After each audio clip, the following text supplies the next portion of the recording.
तो देखिए, एक तरफ अमित शाह ने सीए लागू करने की बात कही, वहीं दूसरी तरफ विरोध के सुर भी उठने लगे हैं। विपक्ष की तरफ से इसका विरोध किया जा रहा है और विपक्ष ने ये सवाल पूछा है कि आखिर लोकसभा चुनाव से पहले ही सीए क्यों लागू करना है।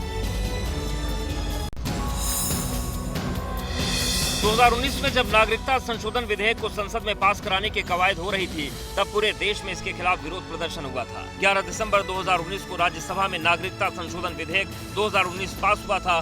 12 दिसंबर 2019 को इसे राष्ट्रपति की मंजूरी मिली थी।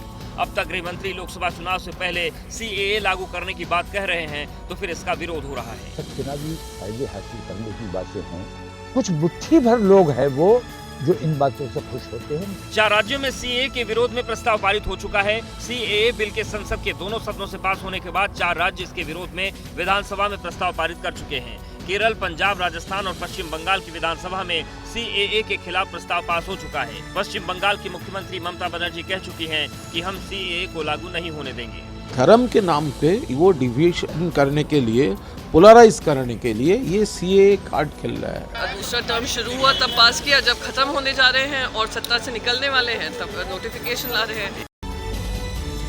काफी इमोशनल मोमेंट नजर आया जब 17वीं लोकसभा के संसद के आखिरी सत्र के दिन जो सांसद थे सेल्फी लेते नजर आए, इमोशन शेयर करते नजर आए। पिक्चर कुछ ऐसी थी।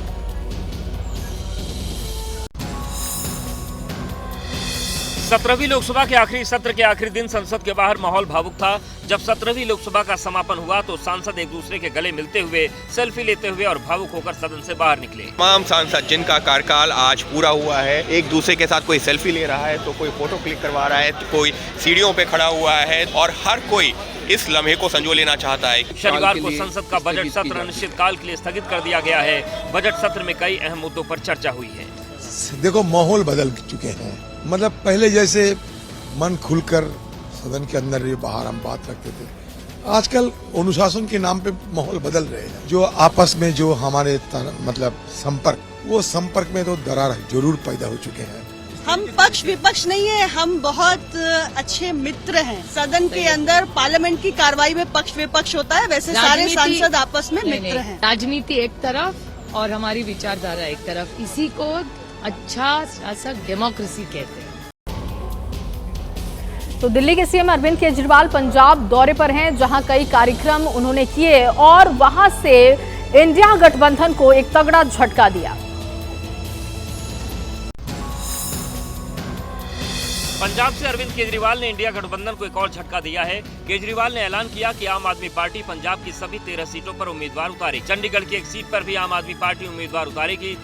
केजरीवाल ने ऐलान किया कि अगले 15 दिनों में उम्मीदवारों का ऐलान कर दिया जाएगा। अभी 2 महीने बाद चुनाव है लोकसभा के। इस लोकसभा चुनाव में पंजाब में 13 सीटें हैं, एक चंडीगढ़ की सीट है, 14 सीटें हैं। 14 की 14 सीटें आम आदमी पार्टी को जितानी है। कांग्रेस और आम आदमी पार्टी के बीच दिल्ली और पंजाब में सीट शेयरिंग पर बातचीत चल रही थी। चंडीगढ़ नगर निगम के चुनाव में भी दोनों पार्टियां एक साथ उतरी थी। ऐसे में अब केजरीवाल के अकेले चुनाव लड़ने के ऐलान से कांग्रेस भड़की हुई है। हर पार्टी जो आती है, चाहे वो आम आदमी पार्टी है, सबने यही एक बात कहनी है कि 13-0 एक मजबूती के साथ कांग्रेस पार्टी चुनाव लड़ेगी। अंतिम फैसला जो करना है वो पंजाब की जनता ने करना है। बाकी बहुत से सर्वे आ रहे हैं और उनसे मनोबल तो बढ़ा है हमारा, लेकिन हमारा काम है मेहनत कर।